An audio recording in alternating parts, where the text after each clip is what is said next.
در ماه مبارک رمضان روزه میگیرن.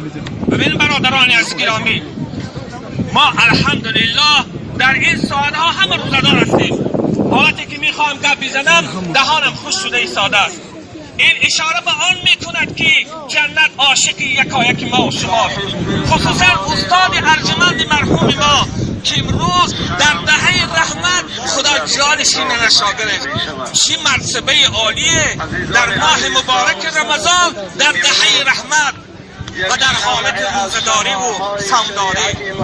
به سبب برادران عزیز گرامی همین 4 صفتی را که الان شما شد. عزیزان اهل اسلام، از مرگ چاره ای نیست. از مرگ جای خلاصی و جای گریز نیست. از مرگ جای پنهان شدن نیست، چون که الله مهربان در کلام اقدسی خود می فرماید که کل نفس ذائقة الموت ثم الینا ترجعون.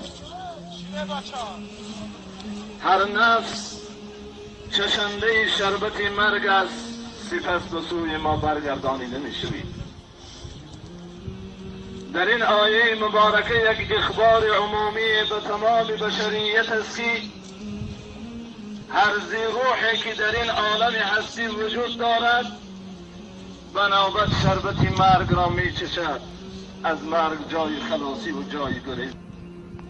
الله مهربان امروز این بنده نیک را از ما گرفتی، بهترین ما را از ما گرفتی.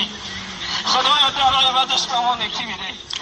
خدایا در عوضش بهترین ها را به ما جایگزین بده. ان لله ما اخذ و له ما اعطا.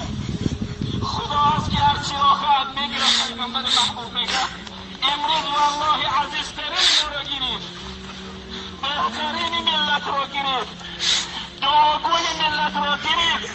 خدایا در عوضش به این ملت نکی ها بده. در این ملت آرامی ها بده. در این ملت صلح و صلاح همیشه.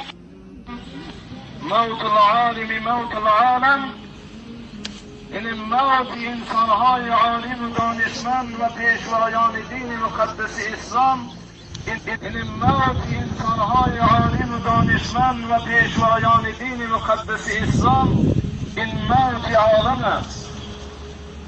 موت این گونه انسانها از بین رفتن علم و دانش است. امروز عزیزان اهل اسلام یک صندوق پر از علم و دانش به زیر خاک می رود.